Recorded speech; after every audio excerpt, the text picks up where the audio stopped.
Yeah, we back with another one. Blue is our city, Manchester City fan channel. And before I get going on this Manchester City versus Brighton Hove Albion preview, I want to say thank you for the bottom of my heart for helping me reach the goal of 100 subscribers. You know, we are a small channel, but we are growing rapidly. And I want to say it's down to this community. So you guys are special, but you also show me that this is possible. So I want to say thank you from the bottom of my heart. I have no doubts that in due time we will get to 200 subscribers, but we're just on that road to growing this channel. And I want to say it's down to you guys watching the content, liking the content, and definitely subscribing to the channel. So I want to say thank you for the bottom of my heart. Absolutely. So Manchester City get ready to take on Brighton Hove Albion tomorrow. It's going to be at 2 p.m. Eastern. As you know, we're over here in the United States, so that's the reason why I use that type of time zone when I talk. But this will be the last away match for Manchester City for the season, and Brighton Hove Albion will have fans actually in the stadium. I think that they are allowed to have, I think, about 25%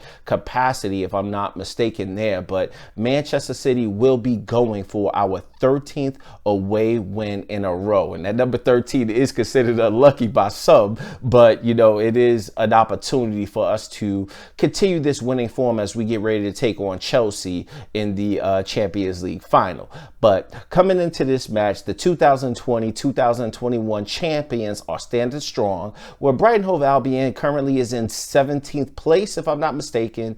And the reason why I think that that's so important is it goes to show you that investment in your team is just so important. And we as City fans are very appreciative, and we're very lucky to have an ownership group that believes in investing in the team. Because when I look at Brighton last year, in my opinion, was a little bit better than Brighton this year. And we know that they have Graham Potter, who's a good coach, or a good manager, may I say, but you know, they just haven't really, you know, done enough, in my opinion, you know. But it goes to show you that investment is important. I want to say thank you to the City group for investing in this team, because you know, when you look at a team like Brighton, I know that they do the best that they can, but it goes to show you that without investment, you're not really going to get much done. So coming into this match, we know that City last time out had a very interesting match against Newcastle. We got a chance to see Scott Carson play, but it was kind of like this back and forth thriller. You know, nobody was expecting a 4-3 match, and it was very exciting. We got to see my man Ferran Torres score a hat trick, which was lovely to see.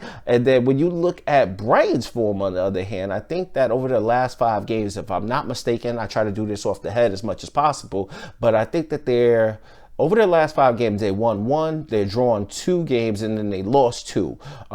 Last time out, I think they drew 1-1 with West Ham, if I'm not mistaken. But the one thing that you know about Brighton, as you start to look at Brighton, it's very interesting that, you know, they don't really give up a lot of goals. You know, we talk about Manchester City being the kings of 2-1, but they have a lot of 2-1 games themselves, you know what I mean? And I think that their last win rather was 3-0 against Newcastle, you know what I mean? And then they held Chelsea to a draw. So they're a very interesting squad nonetheless. But, you know, coming into this match, I think our form is definitely much better than their form. So hopefully we can continue that momentum. Now, when I talk about this starter lineup, which is going to be very interesting in my opinion, is that the starter lineup, we don't know who we will see, because I'm having a hard time seeing how Pep cannot play for Ferran Torres. You know, I would love to see him as a striker in this match, you know what I mean? But I can't say if Pep's really going to do that or not, but I think it will be very interesting if he did decide to do it, but it will be very interesting nonetheless. But how do you drop somebody that just had a hat trick? And then we know Sergio Aguero is considered to be injured for this match. So I think that's going to be very interesting. And when we look at the goalkeeper, we know that we saw Scott Carson. So does Pep decide to go with Edison, or does he decide to go with Zach Steffens? Ideally, I think he might go with Zach Steffens, but now that's 2 games in a row where Edison hasn't played. So I think that that's where it might get a little bit tricky. I definitely want to see Mr. Mahrez, you know, on the right-hand side, in my opinion. I mean, he sat out last match, but let's get Mahrez back in there so he can get back to, you know, good form and good fitness. You know, we got to keep these guys' fitness levels up. So I think that that'll be interesting to see what Pep decides to do there. I think at the back, you might look and see a team sort of like Mendy on the left. And then Pep, if you decide to play Mendy, please do one thing. please don't play him as a wing back. If you're going to play him at all, please play him as a proper left back, because, you know, he's not looking good when you try to play him in that wing back position. So hopefully Pep will do the right thing, as put Mendy there as left back, or you might see Zinchenko, one or the other. But I think we will see Laporte and Stones coming back. John needs to get that match fitness back up. So I'm thinking that Pep will do that. And last time out we saw Garcia and Ake did not have the best day there. So that will be interesting to see. And then the midfield is going to be interesting. You never know with Pep what he's looking to do, but I think that we might see my man Fernandinho back in the squad. Now, when you look at Brighton, on the other hand, Brighton will be without their captain, Lewis Dunk, because I know that I think that he definitely got a red card, so he will be suspended for this particular match. Now, they do have some talent within that. You know, you got Danny Welbeck up front, and like I said, they don't give up a whole lot of goals. So, you know, I don't know what Graham Potter's going to decide to do with this team, but it will be an interesting match nonetheless, if you will.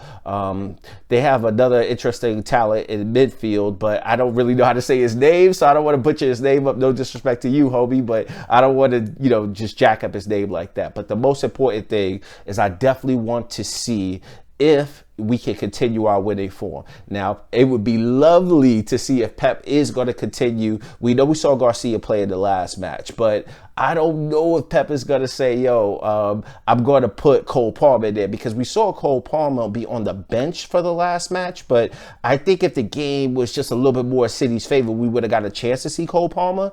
But being that the game was so close, that's the reason why we probably didn't get a chance to see him. I would love to see if he's actually going to play Cole Palmer this time, or if he's actually going to play somebody like a Tommy Doyle. We would love to see Liam Delap, but you never know with Pep. But Pep, if you can, please try to play one of the youngsters this particular time out, because I don't think we will see youngsters versus Everton. You know what I mean? I think that Pep has a lot of respect for Carlo Ancelotti. It's going to be the last game of the season, so I don't think we will see any of the young players there. But this might be an opportunity for Tommy Doyle, Liam Delap, or Cole Palmer to actually get some minutes on the pitch. But I'm hoping for a City win. I believe in this team, so City, let's get it done. And my match prediction is actually going to be 3-1. I'm going to go with a 3-1 win. Like I said, it's 13, going for 13 away wins, so that might be an unlucky number. But, you know, let's just try to get the job done. I believe in you, City. We all believe in you, so let's keep that winning form before we head into this Champions League, you know, final versus Chelsea. So